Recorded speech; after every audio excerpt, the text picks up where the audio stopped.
Hey Gators and sports fans, get all your Gator talk, news, analysis, and opinions on the Pod Up with Matthews in the Morning podcast. Find us on your favorite podcast platform or watch us on Facebook Live between 8 a.m. and 9 a.m. every weekday. Pod Up, because we are Gator fans. So say it's great to be a Florida Gator. Good morning and welcome to a Tuesday edition of Pod Up with Matthews in the Morning from the Crime Prevention Security System Studios. Large enough to serve you, small enough to care. Got a good show lined up. Got a little scheduling change here. Our baseball guys, Johnny Damon and both AJ Przinsky, had to reschedule for a later date. I was hoping to get them on today just to talk World Series, but they're busy folks and it's 2020, so we had to make an audible. We're going to be joined by Hall of Famer Kerwin Bell will be joining us after we talk to our good friend Buddy Martin from the Buddy Martin Show. But let's go ahead and get to the Titan MR hotline. And we're joined by our good friend, good old Buddy Martin. Good morning, Buddy. How are you? Good morning. I'm your baseball guy. I didn't wear my Rays hat today, but just so people know, I've been wearing it now all season. I'm not one of these bandwagon jumpers, Shane.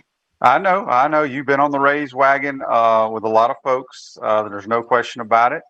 But yeah, I was hoping to have those guys on, give me their thoughts on just the playoff format, because it's changed this year, and what their thoughts are in this in the World Series. You know, it's a shame that it's got to be played out in Texas, and unfortunately, a lot of Rays fans won't get to head on over to the Trop to check it out. But it is what it is, and Rays have a good chance of winning it, buddy. Dodgers were favored in this one. Rays were favored to win the American League. We're just doing good if we know this World Series is being played tonight. This is the season when we don't know when anything's being done. We're trying to figure out the SEC calendar still, what's going on there.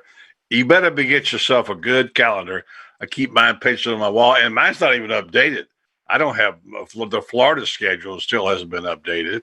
Some people probably don't even know they don't play this Saturday. Again.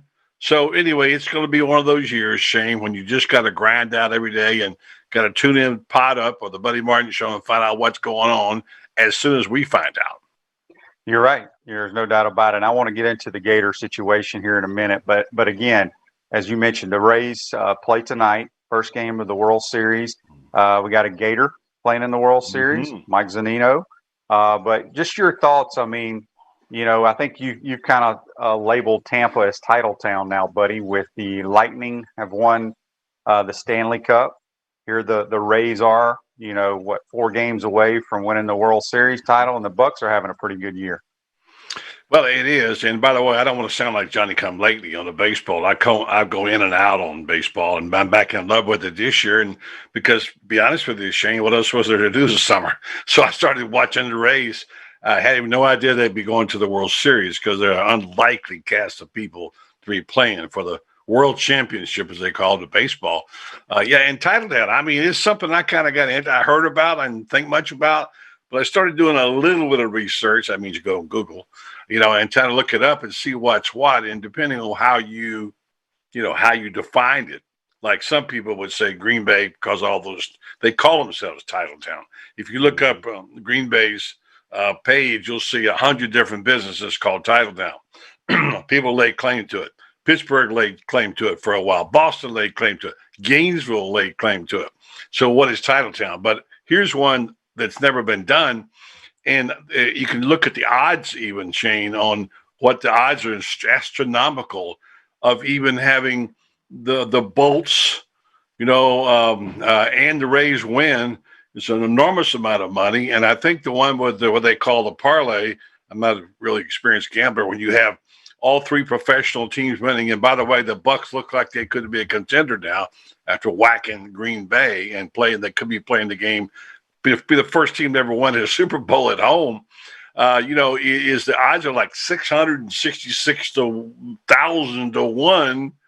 As somebody said, that's worth putting $1 on every year, So It's not just a dream; it's a reality. They've won the Stanley Cup, as you point out. They got they're 4 games away from the World Series title, and all of a sudden, it's a serious situation with the Bucks, who just look like they're going to be really good this year and got a chance. So it's kind of exciting, isn't it?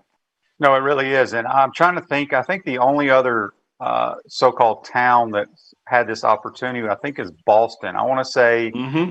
the Celtics, not too long ago, the Celtics and the Patriots won it in the same year, or It maybe. depends on what you want to say. The Red Sox and the Patriots won 2004 and 2018. All right. Okay. Los Angeles did it with the Angels and the Lakers 2002, Dodgers and Lakers in 1988. But there's only been one city ever to win three professional championships. Who was And that that? was Detroit in 1935. Oh God. Lions, Red Wings, and Tigers. There was no NBA. So it Yeah. couldn't be that. So depending how you want to define it, you could say whatever, but there's only been one city win three. It's an amazing story and one that we're just kind of catching on to right now. Yeah. We got a Facebook Live here brought to you by Melton Law, where you matter most. Trey says, "Good morning. Please remind Buddy Martin that tomorrow is National Gray-Haired Grumpy Old Man Day." I actually posted on my Facebook page this morning just to remind people that I'm going to call them. I'm going to have a little chit called in tomorrow. So count me in on that one. Gray-haired, grumpy old man. That's me. I claim it. I'm one of those guys. So get ready for it tomorrow. I'm coming at you full steam. So that is really a day tomorrow. I guess. They have a day. They have a day for everything now. Exactly. It's crazy. They do. It's bizarre. Yeah. Refresh your vehicle and your brand with the vehicle wrap from Wrap Spot. October's your lucky month at Wrap Spot. Mention promo code Shane and receive 13% off your vehicle wrap. We're speaking with Buddy Martin here on the Titan Noir Hotline. Just another programming note. We've rescheduled AJ Przinsky and Johnny Damon for a later date. They had a lot of stuff going on. We understand. So Kerwin Bell will be joining us in the second portion of this show. Good sub, by the way. Really good sub to have Kerwin as a backup. Well, he's a backup quarterback in the NFL and in Canadian League. So he was a last minute sub there. Good okay, man. buddy. So let's talk Gator football. Yeah. I want to get your thoughts because we haven't had you on since we lose to Texas A. I can't remember if we've had you on or not. So we lose to A&M. A lot of people in the national media made a big deal about Dan's comments about, we want to pack the swamp, yada, yada, yada. I understand where he's coming from, an emotional comment after a game that it was very obvious A&M had more people in there than they were supposed to. Regardless, then we have a COVID outbreak with the players, then some coaches, and then Dan. Your thoughts on, did they handle that the right way or just bad luck? Well, a little bit of both. I think Dan spoke somewhat out of anger, and I don't blame him. When you have a team we said this last week, you have a team getting an unfair advantage with getting more people on, and it didn't decide the game, but it still is an advantage. You know how coaches are when they think the other guy's got a bigger advantage. Going to scream and yell, and Dan did kind of put it in context. Instead of screaming and yelling, and said, "Well, look, I want to pack my swamp with 90,000." It was kind of a figure of speech in a way. I know he'd like to do that. I don't think he'd ever put anybody at risk to do that. You have a son playing on the team, and I think Dan has walked it back. And we tried to get him to walk it back. I say it wasn't me. It was a couple other reporters, including Mark Long and Edgar Thompson, in the press conference on Monday after the A&M game, and he didn't want to do it. And then the next day he stepped up and said, "Hey, look, here's what I don't want to put anybody in harm's way." I think it was handled okay. I think Scott Strickland handled it beautifully. They talked about the doctors saying, "Hey, you don't decide what the crowds are, and I don't call the plays." Kind of laugh it off. But it's a serious thing, and then it all blew up, and it's gotten totally out of hand, as it always does on the blooming internet. You get a situation going here where now all of a sudden there's a conspiracy theory. Shane, there's a conspiracy theory about everything. There are people who think Nick Saban fixed the results so he could get an extra test. It's just a joke. In fact, I'm going to write about it this week. There's a picture out there of Nick Saban with a mustache and glasses. They say, "Here's the new team doctor, Nicholas Sabaninski, who okayed say, and I'm going to put a wig or something on Mullen and say, here's the new team doctor of Daninsky and Mullerinsky or whatever, Florida, whatever." So, this whole thing has gotten to a point where I told somebody, I'm so sick of the whole thing. I'm sick of the election. I'm sick of both parties. I'm sick of everything, all the internet crap. I'll be so glad to move on with life. And the only Saturday we've had is football. And some days that gets testy. So again, don't bring that crap in here, okay? Keep the conspiracy crap out. Go to another website or program and do that because I'm tired of it. Yeah, I hear you. It's exhausting. It's unfortunate because, as you mentioned, buddy, having a kid on the team, I know the protocol, what these kids have to go through on a daily basis. Florida, UF Health, everyone did such a tremendous job in the summertime. When the kids came back in July, worked out, and we were getting reports in Clemson and LSU, some of these other schools in the South. 35 players have been tested positive. They're in quarantine. Well, in hindsight, it's almost like we wish we would have done that in the summertime. You know what I mean? Mm-hmm. Because it was almost impossible to keep these kids from testing positive. So nobody's sick. Nobody is really sick. I do know that. The problem is we can't do anything football related until like October 24th or 25th. That's the point. So you're looking at like 16 days, buddy, of no activity, no practice, only Zoom meetings. And then you're going to turn around on that Monday and start practice for 3 or 4 days to get ready for Missouri. That's tough. I've had people ask me, well, can you do this? Can you be ready to play? I mean, we're going to have to be. I can't answer it. I've never experienced that. I don't think anybody's ever experienced it because it's not like a bye week where you're practicing. We are not doing anything football related. Really? No. You can't. Yeah, that's big. Well, I didn't know that, but here's the thing. I asked Urban Meyer. We do the podcast, as you know, Best Fridays in Football. Got a good one this week about how Urban Meyer wound up going to Ohio State, the story behind that. And of course, Ohio State kicks off its season against Nebraska this weekend. And I asked him about the Saban game, about Alabama, what would happen. And his prediction was they'll be fine because their culture is so strong that even though Nick will be missed and on the sideline it could make a difference, the fact is the program's built, the coaches or assistant coaches know what to do, and they'll be just fine because Alabama's got a strong culture, which Nick Saban built. The question is, does Florida have a strong culture built by Dan Mullen? We're going to find that out. Well, they do. And like you said, yes, Alabama has a tremendous culture. I think Dan's done a great job in his 3 years here. It's a different scenario, though, because if Saban had to miss that game, they still were practicing and they would have been ready to play. True. Again, I know everybody wants to talk about what are we going to do about our defense. This is the time to fix it. Folks, they can't fix it if you can't practice. Yeah. So spot on it's a shame, but it's kind of it's 2020. Just kind of roll with the punches. I think we'll be ready to play for Missouri. But think about it. Missouri had a week off. Then they play Kentucky this week, and so they'll be rolling right along in their regular practice schedule. Whereas it's really disrupted our whole deal. But they do a great job over there figuring things out. But it's a shame that it happened when it did. I really wish it would have happened this summer. Yeah, I mean, the whole world's full of hiccups right now, and everything happens. And if you just look at the landscape of the SEC, which I'm sure you want to talk about, it's up one, down, and up 1 week and down the other. Who knows? And the consistency you're looking for, see Tuscaloosa, you don't have anywhere else. Maybe Gainesville. Georgia's a different world than it was a week ago.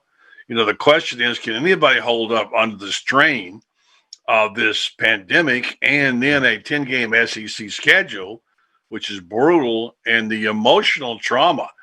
These coaches and kids are going through stuff like, it takes a real tough kid and coach to handle this stuff. And we don't even know how hard it is that you would come the closest because you're a parent. So, yeah, I mean, look at Kentucky, look at South Carolina, look at Arkansas, look at Mississippi State, look at Auburn. I mean, things have dramatically changed. And just 2 weeks ago, people were ready to fire Dan Mullen because of defense, or not Mullen, perhaps, although some will want to do that too. Obviously, Todd Grantham, was his head was up for grabs and look at what happened to all the rest of the defenses. So it's going to change, if not by the week, by the day, and maybe by the hour. No, it changes. I mean, you saw what happened this past week in the league. A lot of teams that had looked playing pretty well didn't play well. It's a unique situation this year. I heard Mary Wise do an interview. I can't remember what show she was on, buddy, talking about, they're getting ready to kick off volleyball season here soon, but talking about how hard it is on the student athlete these days. They don't go to class, so you have no normalcy as a college kid. It's basically you sit in your apartment, your dorm, or wherever you live. You can't really do anything, and you have Zoom meetings and you do classes all on a computer. These kids are used to being active on campus, doing things. Yeah. And so what she was saying is, you go to Publix or you go to Starbucks or somewhere as a student athlete or go Chick-fil-A, you have to really make a decision. Should I walk into this restaurant? I have my mask on, but I'm taking a chance because you don't really know. And it's just, it's really difficult. It's difficult on everybody. I'm not just saying student athletes. I'm talking about for every one of us in our everyday life now. But it's a shame that these kids aren't being able to have a normal college experience. Well, you know what it is, Shane. Here's a candidate for a guy who would be the model, maybe someone who can handle this kind of thing. And I read a fascinating story done by Edgar Thompson, Orlando, about who actually discovered Kyle Trask. I had heard this before, and about what he has gone through. And the amazing thing about it is that Kyle Trask, by his sheer anonymity, was singled out as a guy who could handle the situation because he was so flexible. He demanded everything of his team around him, yet he didn't transfer. Randy Shannon actually saw him when he went to look at a linebacker. And one of the things that he was impressed with was that this guy was able to handle anything they threw at him, including anonymity, which, by the way, he handled quite well, and now celebrity. And so this is the kind of guy you want in the times of 2020, a guy who can be adaptive, who can be flexible, who can deal with the situation. And Trask appears to be that kind of guy. And so that's one thing for Florida. Although offense doesn't appear to be the problem, defense does. The question is, can, out of this chaos on defense, and I look up at my sign, thinking about your friend and partner on the radio, Coach Spurrier, from Sun Tzu, I keep on the wall, in the midst of chaos, there is also opportunity. So let's keep that in mind, and there is opportunity. And I think Mullen seizes on that. So it's the flexibility, adaptability, strong culture, things that can put you on top. And by the way, Alabama can't mail it in. They got to play the games. Yeah, and it's still a long season out there. I mean, you bring up Kyle Trask. I think he's got a great demeanor, and that's one thing you have to have as a quarterback, in my opinion. He's calm, cool, and collective, and that goes a long ways, and it rubs off on your teammates. Talking about the defense, buddy, I know everybody wants to get it fixed. I think I don't know what they're going to do, but if you remember, I told you back in August. Yes, you did. The issue of this football team is defensive line. Yep. You can't get bigger overnight. We're not very big on the defensive line for whatever reason, whether we haven't recruited well, guys haven't panned out the way they're supposed to. So it's I don't know what the answer is. I'm not concerned about the back end at all. I'm concerned about the front four, front seven for the most part. But the biggest thing is we got to figure out a way, whether we have to go to what Barry Odom is doing. Now Barry fabulous job. He is, but buddy, he's done it against two offenses that play different than everybody else. True. They don't want to run the football. Those two teams. Mm-hmm. Ole Miss does a little bit, but you almost want to go to a bend but don't break defense nowadays. Keep everything in front of you, rally up and tackle. Mm-hmm. So I don't know if Florida goes to that, but if you play a 3-man line against Alabama and A&M and Georgia, they're going to run it down your throat. So it depends on who you're playing. But again, my biggest concern is defensive line play. And, I've had people ask me, well, can you put offensive linemen over there that aren't playing on offense and try them on defensive line? That usually doesn't. It usually works out the other way around. It's better to take defensive linemen and make them offensive linemen because offensive linemen aren't as aggressive to go play defense. So let me tell you those. I'm sorry. I don't know what the answer is. But it all starts on the defensive line. Yeah, well, don't get too quick. People don't know the story. In I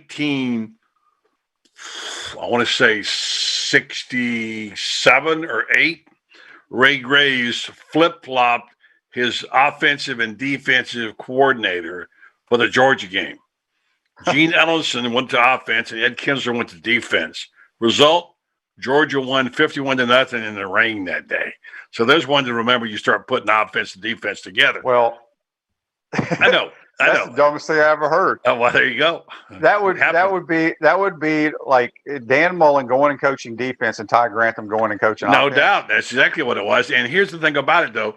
But, it was a disaster, but it resulted in the 1969 Gators come out of that because it was such a terrible defeat. Someday we'll talk about this. These terrible defeats are bitter pills that you swallow. I mean, you had to swallow one in Birmingham. I mean, that, and Coach Spurrier said it on your show the day. Sometimes you need to lose one. You need to kind of get a perspective on it. And each of the championship teams in Florida all lost one, whatever it may be. I remember the FSU game when they got beat in 96. Danny Werfel standing up on a chair, and everybody in the whole room, players, coaches, and media said, "It's over. There's no national championship here." And Danny Werfel said, No, not so fast, my friend. And he went out and beat Alabama the next 2 weeks, and won the SEC, and there you go. So, I mean, look, I don't know the answers. I just know that here's the thing to chew on. You could dissect this one. There were changes in what the defense did. Look what Kentucky did. Even look what Arkansas has done. Look what South Carolina. Alabama was atrocious. LSU was atrocious. Some people can fix this. They didn't go out and get new players. How did they do it? But I will say this.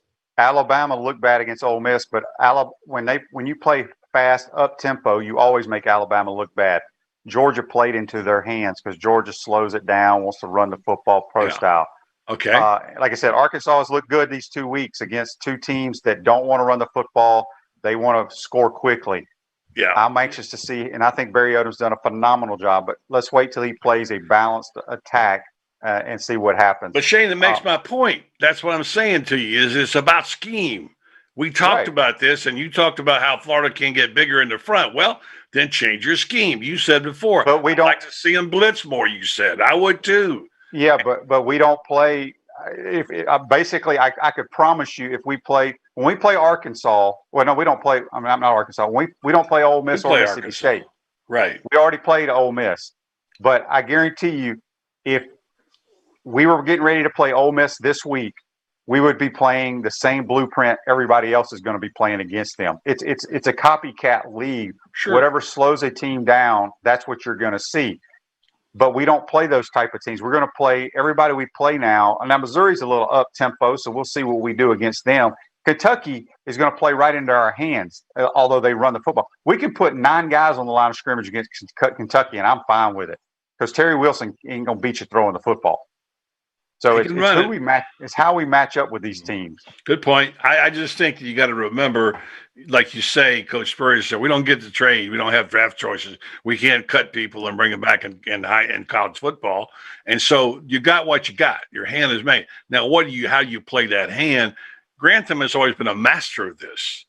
And did he get to be a bad coach overnight? No, he's not at all. Of course. So I think there's something there. The matchups is everything, as you know, as a quarterback. It's all about the matchups, how you make it work and what you find. And I think Barry Odom is a good example.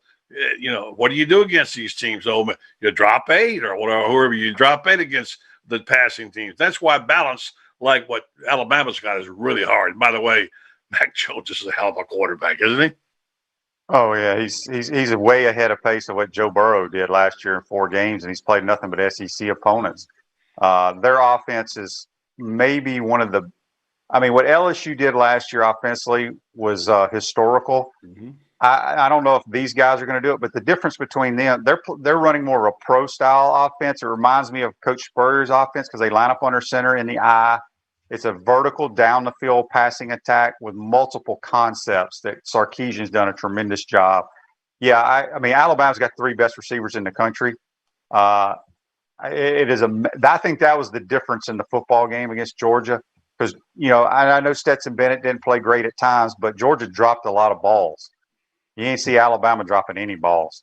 They're going to be tough to beat. I think Alabama and Clemson are clearly the two best teams in America. Looks like it, doesn't it? But, they do have to play Notre Dame, Clemson. Not that I expect Notre Dame to beat them. But wait. Quit thinking of Nuke Rockne and all those guys. No, I'm Notre Dame ain't what the experts say. They ain't ranked number 3 in the country. Well, somebody's got to give them a game. Was that Louisville? Louisville gave them a game. They did a little bit of a game. And Louisville stinks. I'm telling you right now, Clemson is going to boat race Notre Dame whenever they play. You're probably right. I'm just saying they still have to play the game. The rest of the league sucks. Their schedule is easy. Ohio State's got an easy time. They're going to go right to the Final Four. I mean, there's no question about that. They're going to boat race Nebraska this weekend, and so we'll see. But in a way, the pause probably comes at a little bit of a good time for everybody, although it's hard to do during the season, is that we get to look at other games, other teams now, and then Florida's back against Missouri. Is that the 31st? What's that? I get the calendar. We play on Halloween. We play Missouri. Yeah, Missouri. And no more open dates. So still the big date is November the 7th, Georgia Bulldogs. And what about, we haven't even talked about Georgia, Stetson Bennett. I bought in, and Urban and I talked about it. The Stetson Bennett looked like he was a pretty smooth operator back there. Of course, he wasn't playing great competition. I understand that. But Georgia's defense looks like an NFL defense. They are good.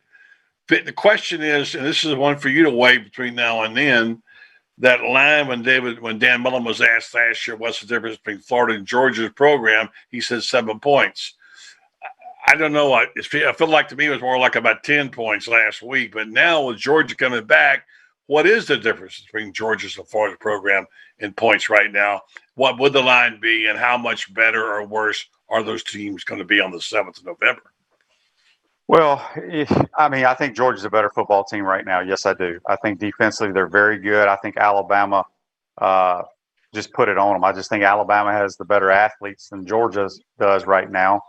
But Georgia flies around on defense. They're fast, very athletic. Can we throw the ball on them? I think so. I don't know if we can throw it the way Alabama did. But we shall see. I think that game, we got to take care of Missouri first. Mm-hmm. That game scares me because of the time off. When you have that much time off, even as an offensive player, your timing and stuff, and we were rolling right along offensively. But, who knows? We just got to find a way to beat Missouri, then get ready for Georgia. Buddy, who you got on your show tonight? Well, I got you. Oh, that's always my go-to guy. And we'll have David Moulton from down south as Florida. He does, he's in the SEC press boxes every weekend working with Derry Danielson. And I'm going to switch it up. I've got a Hall of Fame baseball writer who just finished Tom Seaver's biography. Bill Madden, my friend. We're going to talk about the Rays tonight a little bit. I know it won't get that much run on the show, but it's a good story. And Bill Madden has got a book coming out on Tom Seaver, who's going to be fabulous. It comes out in about a month. So it'll be you, Bill Madden, and David Moulton tonight on the Buddy Martin Show. All right, Buddy. We appreciate you taking the time. You can follow Buddy on Twitter at Buddy Show. Check him out on Facebook Monday through Friday around 9 o'clock usually. Mm-hmm. Don't forget the Facebook. Don't forget the podcast now. Don't forget. It's every week right. Where you get them. So, but the podcast is on what? All that YouTube, Spotify, Apple Podcasts. Yeah, all that stuff. Wherever you get your podcasts, and it's not a visual. It's just a audio, and it's Urban Meyer, Terry Bradshaw. This week we'll have a special guest from up at Ohio State, Dave Biddle from Bucknuts, and we kind of bounce around a little bit. It's up and coming. Got a great producer in Andy Billman, and the thing is, it's worth listening to. Okay, I noticed the Big Ten Network picked it up this week, so it's called. Just go on and get Best Fridays in Football. Go on that little thing on you where you get your podcast and click on it, and you'll get that every week with Urban Meyer, Terry Bradshaw, and yours truly. Good stuff, buddy. We appreciate it. We'll talk to you tonight, my man. Thanks, Shannon. At Center State Bank, we put business first. We are the largest community bank in the state of Florida and understand that small businesses need a community business partner that they can rely on. Center State has 5 convenient Alachua County locations to serve you better. Center State Bank, member FDIC. Going to take our first time out of the program. When we come back, we'll be joined by Gator Hall of Famer Kerwin Bell. Hey Gator Nation, this is your former head ball coach Steve Spurrier. Check out our show, Inside the Huddle with Shane Matthews and Steve Russell, every Tuesday during football season on 8:50 a.m. and 98.1 FM WRUF at 10 o'clock a.m. We want to take this moment to thank all our sponsors who keep the show going and pay the bills. Our Gridiron sponsors are Crime Prevention Security Systems, large enough to serve you, small enough to care. Titan MRI, Gainesville's only locally owned and operated MRI facility. Area Rug Masters, your number one choice in Gainesville for all your rug cleaning services. Meldon Law, where you matter most. Peachland Dental, Gator Nation's first choice for dentistry in Port Charlotte. Celebration Point Town Center, Center State Bank, Chris Doring Mortgage. Some of our touchdown sponsors are Style Cuts, Ironwood Golf Course, TB Financial, Meadowbrook Golf Course, Dar Shakow Insurance, Pomodoro Cafe, Big Mills Cheesesteaks, MB Listing, Cornerstone Financial, McDonald's Gainesville, My IT Masters, Gainesville Neon and Signs, 84 Lumber, Tropical Smoothie, Chick-fil-A on Archer Road, Aver and Smith Personal Injury Attorneys, Orange Theory Fitness, PRP Regeneration Specialist, and Dowling Signs. Again, thank you for all the great businesses that support the show. Please remember, if you like what we are doing here, thank our sponsors and support the businesses that support us. Welcome back to the Crime Prevention Security System Studios, large enough to serve you, small enough to care. Celebration Points, where the Gators come to celebrate.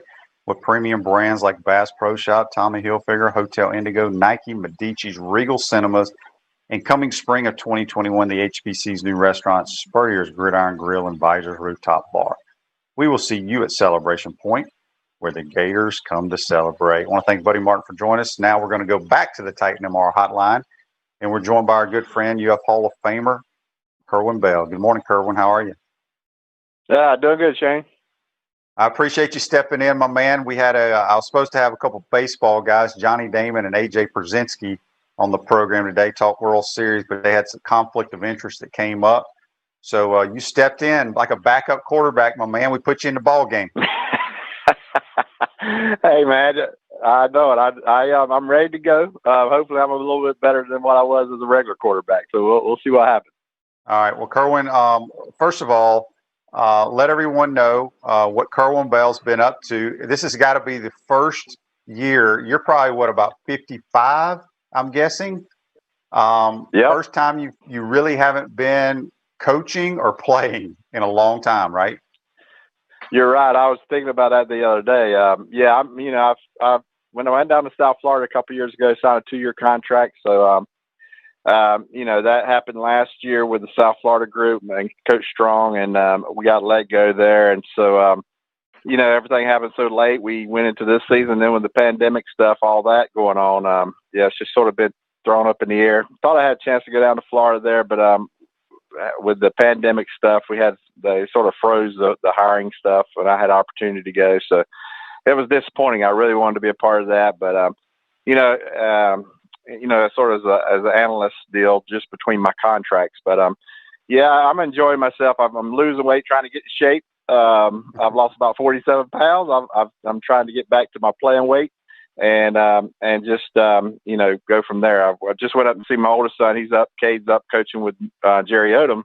He's offense coordinator up at Tuscaloosa. So me and my wife just went up there this past weekend. So trying to stay involved, doing a lot of football video and trying to get my playbook more organized and better.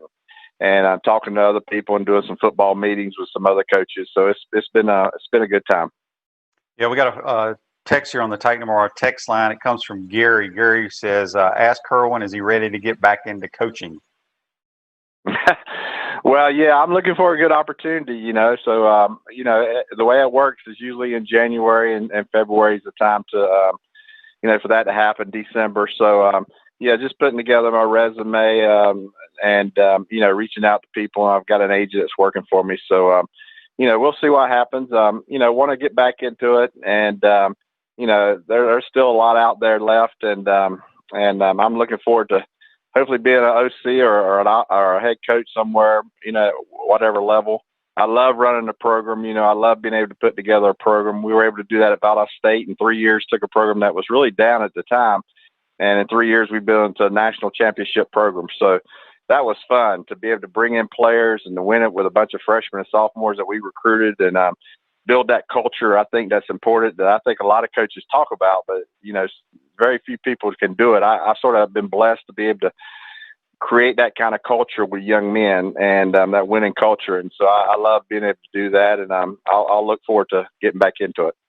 Yeah, Kerwin. So, once you were done playing, you played a long time in the Canadian League, and then you went and basically started the high school football program at Trinity Catholic, which is, still a very good high school program. You won a state championship there. Then you were offered the job at JU. You were in charge there, built a very good program. Then you went to Valdosta State as the head coach, won a national title there. You were always in charge of the programs that you were coaching. How difficult was it when you decided to take the leap and go to South Florida with Charlie Strong to not be the guy in charge of the entire program? Was that hard?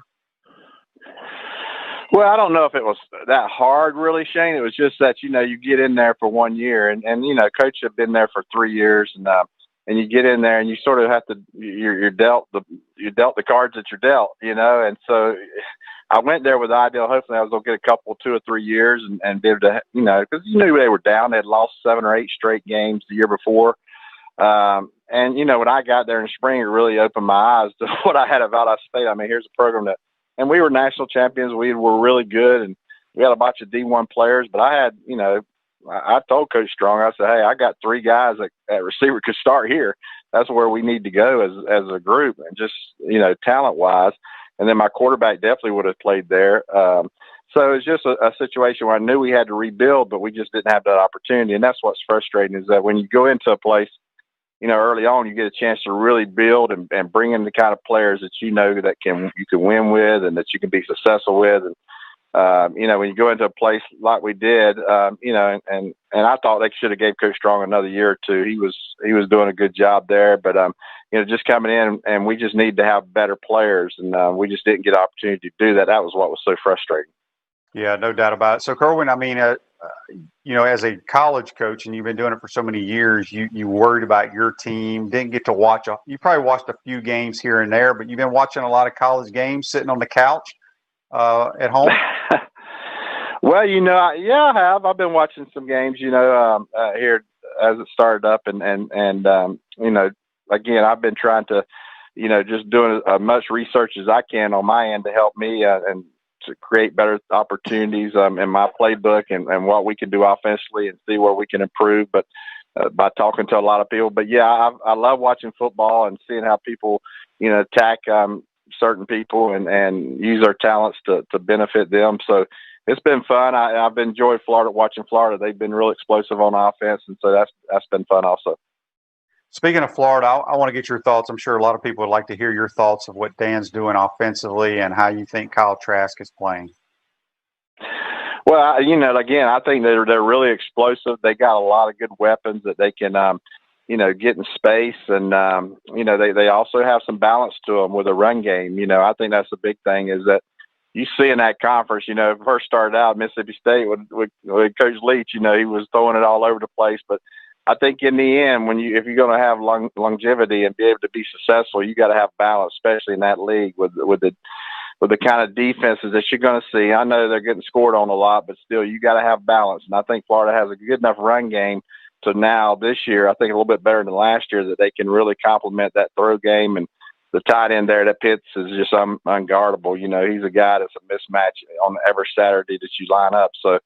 And then I think they're, like you say, their quarterback's playing at a really high level. And so they've got a chance to if they just keep improving defensively, they're going to have a chance to be there at the end. Speaking of defenses, not only just Florida's, but around the country, I mean, the scoring in college football is just astronomical right now, Kerwin. I basically think it's because quarterback play's gotten really, really good with kids playing and competing in 7-on-7. Not that 7-on-7 is real football, but it allows you to work on your accuracy and things of that nature. But it's all about putting athletes in space. And I try to tell everybody there's a weakness to every defense. And I feel like offensive guys are taking full advantage of that, and the rule changes, how linemen can go downfield and the RPO stuff. Just talk, and that's the main reason I wanted to bring you on today. Just talk about what you're seeing, what offenses are doing to defenses these days to be so successful. Well, I mean, you hit on it, Shane. You know, in the past, you know, if you had a great front seven, sometimes you could get away with the back end not being as good because people just didn't take advantage of it as much as they are now. Now, every snap, all 11 players on the defensive side got to be playing at a top level, or they're going to find that weakness. And because you are playing, you know, you're playing the whole field. You're trying to play in space, and the 53 and the third width of the field. You're trying to attack, and so, you know, if that corner is not a great tackler, man, now your middle linebacker, who's your best tackler, he's not involved in the play. You're throwing it out there, and now that corner's got to make plays like a middle linebacker. He's got to be able to come up and tackle. So you can't have any weaknesses on your defense in any area. And I think that, along with also just playing at the tempo people are playing at, you know, and then also I think what people are starting to do is they're starting to play their personnel. Shane, we're trying to get those guys who can play at different spots, especially those tight ends. You know, they can play them on the line of scrimmage. Now you got a 3-man surface that you got to play against. You might keep him in the game and put him at fullback, and now you got a 2-back set.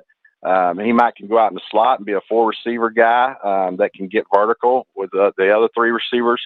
So, you know, what you're trying to do is keep the same personnel on the field so the defense don't have time to sub. So now you've got them in different packages, and now they've got to be able to react. So basically they got to play a base defense. And if you can do that and you're good enough on offense and you have the versatility of athletes to be able to do that, you really put the defense at a bind, because now they can't just sub all the time. They've got to just play a base defense with base personnel and try to match up as good as they can on every snap in any formation you put them in. And so it really puts them at a sort of a vanilla look. And I think that's why. And then again, like you say, man, people are throwing it and catching it at a high level, Shane. You know that. We thought if we completed 60%, we were good. I mean, now, you know, 70% is up there. And and I think it goes back to these 7-on-7s, and kids are playing at such an early age. They've been taught. Receivers are fantastic, the way they've got ball skills and the way they can run and catch the football in traffic. And so you add that all together, I mean, you really got a chance to put up some points. Again, it goes back, I think, though, you got to have some balance to yourself. You know, you can't just throw it every snap, especially in a league like the SEC. But I think if you have balance and you're able to attack all areas of the field, you're going to score points. I think it's proven that, especially this year. You know, even Alabama, their great defenses are getting scored on because they're finding spots that are weak in their defenses, and it's tough to find, to stop offenses that can take advantage of those spots. Yep, at Chris Doring Mortgage, they do mortgage lending right, helping home buyers throughout Gainesville and North Central Florida. Call Chris Doring Mortgage today, 352-244-0840. We're speaking with Kerwin Bell on the Titan MR hotline. Yeah, I try to tell people, you know, there's not a perfect defense. There is a weakness to every defense call. Doesn't matter who the defensive coordinator is, there is a weakness to that defense that he just called. And offenses are doing tremendous jobs now finding those weaknesses. We got a couple of Facebook Live comments here brought to you by Meldon Law, where you matter most. This one is from David, and he says, Kerwin, long time. I married Chrissy, one of the tutors. We followed your career, and we've been rooting for you. Do you remember your Chrissy, one of your tutors? Well, to be honest with you, I don't remember, but I probably do if I seen her. Yeah. But no, yeah. I didn't have to have many tutors, I didn't think, but maybe it was a tough class somewhere. But no, yeah. It's been a long time, Shane. It's been a long time since I've been down there. No doubt. And then Chris says, tell Kerwin Bell he would be amazing at the Jacksonville Jaguars next year. No doubt about that. And then David also says he still remembers Kerwin and the Gators beating number 6 Auburn and Bo Jackson. Speaking of that, we got a text here on the Titan MR text line from Daryl. He wants to know, Kerwin, what was I don't know if you can remember this. He's asking something that happened in 1984. Kerwin, what was the mindset going into the 84 Georgia game? Can you remember that far back? No, I just know we were on a good roll. You know, we had won a bunch of games there. Well, we went 1-1, and then, you know, Coach Pell got fired and Galen Hall took over, and I think we won 4 or 5 games. We went in there like 6-1-1, and was really on a good winning streak, and really confident. You know, I was starting to grow up as a young redshirt freshman, and we had everybody around me. You know, a bunch of first round picks around me at the running back position and at receiver, and our offensive line was amazing. So I know we were really confident, and we went in that game, and I was scared to death. You remember, probably, Shane, you know, I always thought I was sort of a veteran going into that game because I played in some big games up till that point. But going into against Georgia there in Jacksonville, the atmosphere is just so different than a regular college football game, and I was scared to death. But we actually won that game. You know, I think we were up 17-0. It was funny in that game, and you know, everybody talked about how Georgia always would come back in that game. And I remember they started on a drive in the third quarter and it took about 10 or 12 plays. They got down inside the 5. We held them in 4 straight plays inside the 5. And then that's when we came in the game, and Galen said, hey, we're going to run it for 3 plays and punt it. Wound up on third play, the third down play, they signaled in sort of a go route, and I was able to drop back and throw it to Ricky Nattil for a 96-yard touchdown pass, which put us up 24-0 and sort of put the game away. But that was sort of what I remember that game, is going in and be able to finish it off there at the end with Ricky and throwing the long touchdown pass. I probably didn't do much before that or after that, but it was a fun day to win that game 27-0. I think we'd lost 7 straight in a row, 7 straight years. So that was a big game for us to win that year. So speaking of 84, I'm glad we brought that up. Because, you know, y'all won the SEC in 84, correct? Right. Okay, so, you know, I know a lot of the team, your teammates on that team are upset that, you know, there's nothing on the wall in the swamp that says, you know, whether you're first in the SEC. At one time, we had the 90 up there. It said first in the SEC, but they made them take that down. You being the quarterback of that team, Kerwin, do you think they should not acknowledge y'all as SEC champions? Well, we got rings, and you know, it wasn't like they took it before we were announced. I mean, we were announced SEC champions. We got rings and everything. Had the trophy, and you know, to me, a lot of that stuff that happened was way before that team. You know, and we had a new coach in Galen Hall, and you know, to us, we were SEC champions. We did it on the field.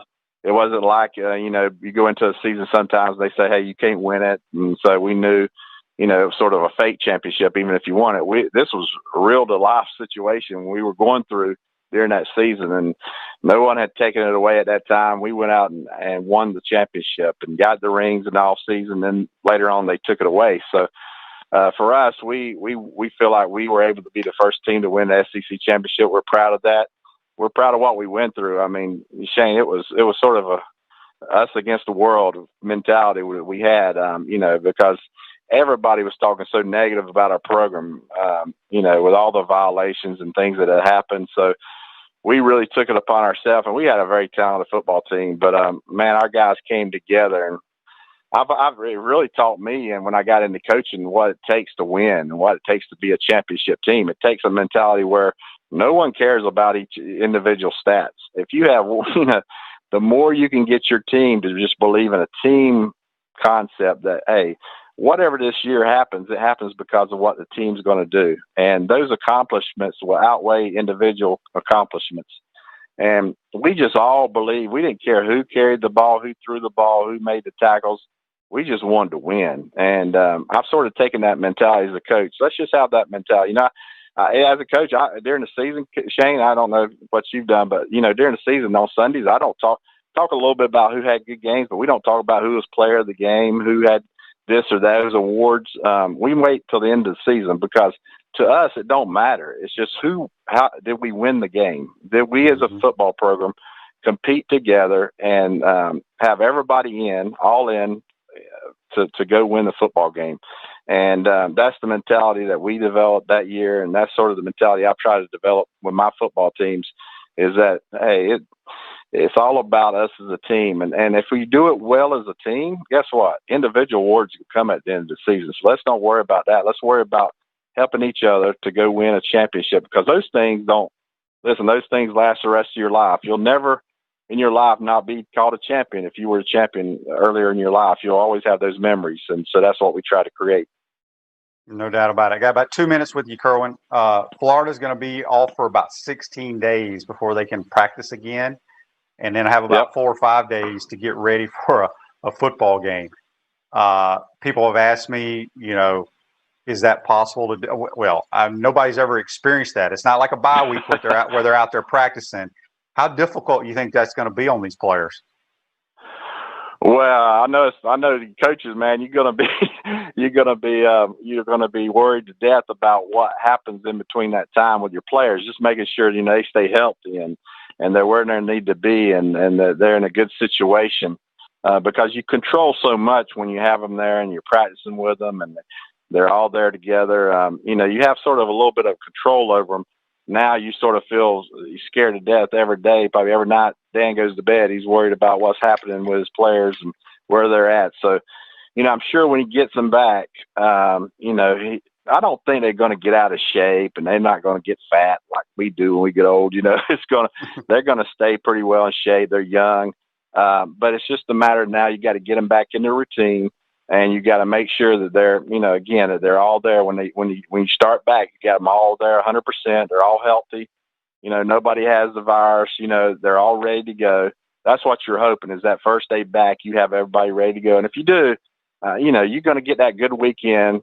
And I think, the coaches are going to be ready to go. I think the players will be ready to go. I think it'll be a great week of practice. And I look for them to play well. They may struggle early a little bit, just with a little bit of rust. But I think as the game goes, you're going to see them play really well because they're going to prepare well that week because they've been off. They don't have fresh minds, fresh bodies, and I think they'll be ready to go. All right. Well, Kerwin, we appreciate you jumping in for us today. You stay safe, my man. We'll have you back on. Hopefully you'll be coaching somewhere next year, my man. Yeah, we'll see, buddy. Appreciate it. Thank you. All right. That's Kerwin Bell. Join us on the Titan MR Hotline. Going to take our final time out. When we come back, we're going to wrap this show up. This is Shane Matthews. Thank you for listening to Pot Up with Matthews in the Morning. You can also check me out on Inside the Huddle with Steve Russell and the head ball coach Steve Spurrier. Tune in every Tuesday during football season on WRUF 98.1 FM, 8:50 a.m. at 10 o'clock in the morning, or find us on your favorite podcast platform. We want to take this moment to thank all our sponsors who keep the show going and pay the bills. Our gridiron sponsors are Crime Prevention Security Systems, large enough to serve you, small enough to care. Titan MRI, Gainesville's only locally owned and operated MRI facility. Area Rug Masters, your number one choice in Gainesville for all your rug cleaning services. Meldon Law, where you matter most. Peachland Dental, Gator Nation's first choice for dentistry in Port Charlotte. Celebration Point Town Center, Center State Bank, Chris Doring Mortgage. Some of our touchdown sponsors are Campus USA Credit Union, The Digital Mortgage Guy, Adams Ribs, Doreen Wiebe Realtor, Caldwell Banker MM Parish, Gator Dominoes, Celebrate Primary Care, Davis Gainesville Chevrolet, Miapa Latin Cafe, Rap Spot, Okido America, Gators Dockside, Radware, Style Cuts, Ironwood Golf Course, TB Financial, Meadowbrook Golf Course, Dar Shakow Insurance. Again, thank you for all the great businesses that support the show. Please remember, if you like what we are doing here, thank our sponsors and support the businesses that support us. Welcome back to a Tuesday edition of Pot Up with Matthews in the Morning from the Crime Prevention Security System Studios. This Day in Sports is brought to you by Area Rug Masters, Gainesville's most trusted area rug cleaners with free pickup and delivery. Area Rug Masters is the convenient way to keep the focal point of your room looking brand new. Call Area Rug Masters, 352-448-5999. This Day in Sports, 1973, President Nixon proclaims Jim Thorpe as the greatest athlete of the first half century. That's brought to you by Area Rug Masters. I want to thank Buddy Martin and Kerwin Bell for joining us today. Again, we apologize about A.J. Brzezinski and Johnny Damon. Wanted to get them on and talk about the World Series, but unfortunately they had stuff going on. 2020, they got a ton of kids. I get it. So we will get them on eventually. Tomorrow's show, We're going to have Jasmine Copeland talking about big brothers, big sisters. We'll also have JC, and we're going to have Steve Palazzolo from Pro Football Focus talking about some of the Gators, where he projects them to possibly go in the draft. Today's show is a wrap, brought to you by Wrap Spot. Be safe, folks. We'll see you tomorrow.